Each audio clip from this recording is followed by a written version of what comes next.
6 years have passed, and still he wakes with the weight of a name. He never speaks a soundless ache buried beneath skin and time, where memory claws its way back in flashes. A trunk brushing his shoulder, a low rumble at dusk, a promise made in the language of touch and never broken. Even when the storm came, even when the river tore them apart, even when the world insisted it was over. But the bond did not die. It only sank deeper into the soil, into bone, into the places no one sees. And now, as the sky splits open and the waters rise, something ancient calls out again through the howl of the flood, not with words, but with need, with fear, with recognition. And though he cannot explain it, though he hasn't heard that voice in half a lifetime, his body moves before his mind understands, running toward the sound, toward the impossible, toward the part of him he thought he buried forever. Each morning Arav rose before the sun, not out of duty but habit, shaped by someone no longer there. He moved through the rhythms of village life with practiced ease, feeding the goats, checking the roof, clearing the path by the river where jungle pressed close as if watching. He laughed when others laughed, nodded when spoken to, but his eyes drifted too often to the tree line, listening for a sound that never came. And in the quiet moments between tasks, his hand would reach unconsciously for the woven thread bracelet, long faded and frayed one. He hadn't removed since he was 14, the same age he lost him, and in the jungle far beyond sight, Kavi walked the flood paths with slow patience, guiding calves whose mothers were gone, keeping to the old trails where the mud still held his prints beside a smaller human, set now softened by time and rain. He rested beneath the same twisted fig tree every dusk as he once had beside the boy, his trunk brushing the earth in slow circles, as if tracing something he could no longer name. There was no panic in his days, no violence in his movements, but in every silence, in every shadow that stretched too long, the ache waited quiet, loyal, constant, like the bond. Neither of them would speak aloud, because no one was left to understand it. The sky had split without warning, the ground turning to liquid beneath their feet as the river rose like something alive, pulling trees from their roots and tearing sound from the air. Arav had screamed for him over the roar of water, reaching through branches, mud clutching at his legs, as Kavi slipped into the current, eyes wide with fear, not for himself, but for the boy too far to reach. And then he was gone, swallowed by the flood. No final look, no goodbye, just the emptiness where his presence had been. Arav ran for days, calling into the jungle voice, breaking into silence, waiting for the thud of familiar footsteps, the low rumble that meant everything was still okay. But only the insects answered, only the wind.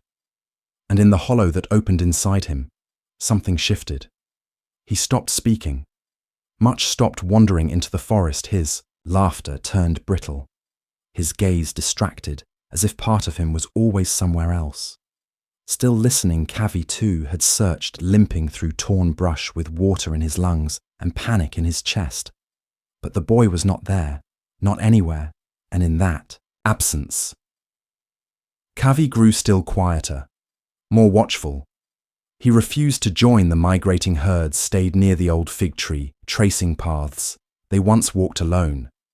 Now he carried his grief not as pain, but as instinct, a guardedness in every step, a silence that wrapped around him like the jungle mist. Days became seasons, then years, and though time softened the sharp edges, it never truly filled the space.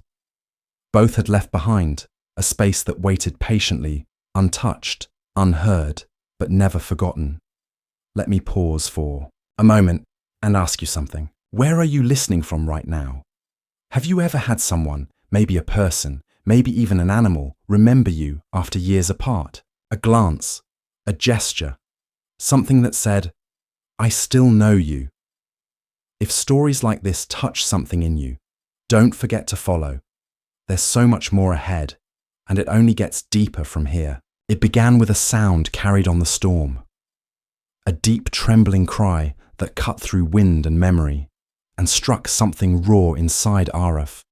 He had heard it only once in his life, but it had lived beneath his skin ever since, rising now like a buried heartbeat waking.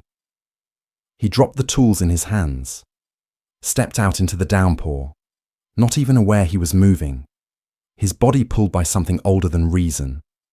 Because how could it be? How could that voice still exist after all these years? He told himself it wasn't possible. But he was already running through the soaked fields, past the edge of the village, into the dense green, where the past still whispered every footstep, a question. Do I dare believe? Is there anything left to find? And beneath, the fear, a flicker of something dangerous and alive. Not certainty. Not yet, but hope. And with it came all the weight of what could be, what might have waited, what might still remember, because some bonds don't end. They go quiet. And then one day they call out again, and you either turn away or you answer. The rain was still falling when Arav reached the river's edge. Breath catching on the sight before him, a massive figure half submerged in the flood, one eye watching a baby calf clinging to its side. But it wasn't the calf that held him frozen. It was the stillness, the way the great head turned just slightly, as if sensing not danger, but something far older than fear. Arav stepped forward slowly, heart pounding, soaked to the bone but deaf to everything except that silence between them, and Kavi turned fully now, one eye locking onto him, not with wildness, not with confusion, but with something deeper, something that paused.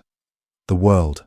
Arav's breath hitched, his hand trembled, 1,000 memories rushing in all at once, the smell of wet earth, the sound of distant rumbling, the warmth of a trunk brushing his arm, and in that one unblinking gaze, it was all there again.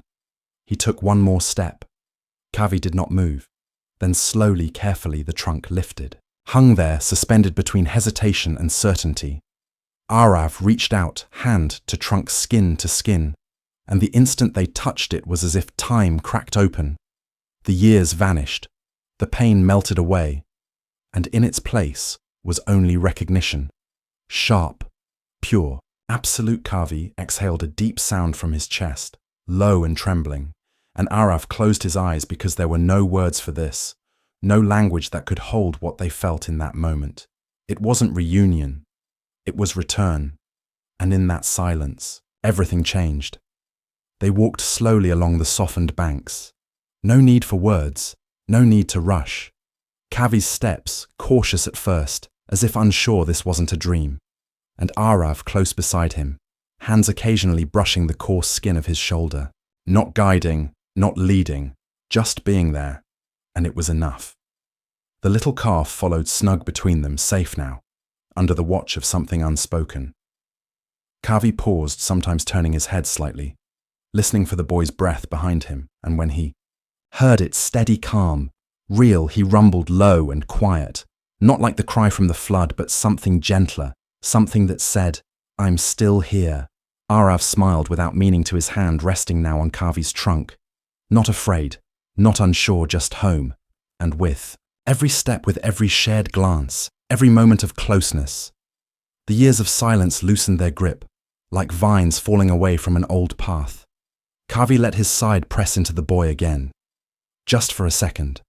Arav laughed, that same quick, sharp sound, from when they were young, and the elephant stilled as if he too remembered and believed, and in that laugh something was lifted.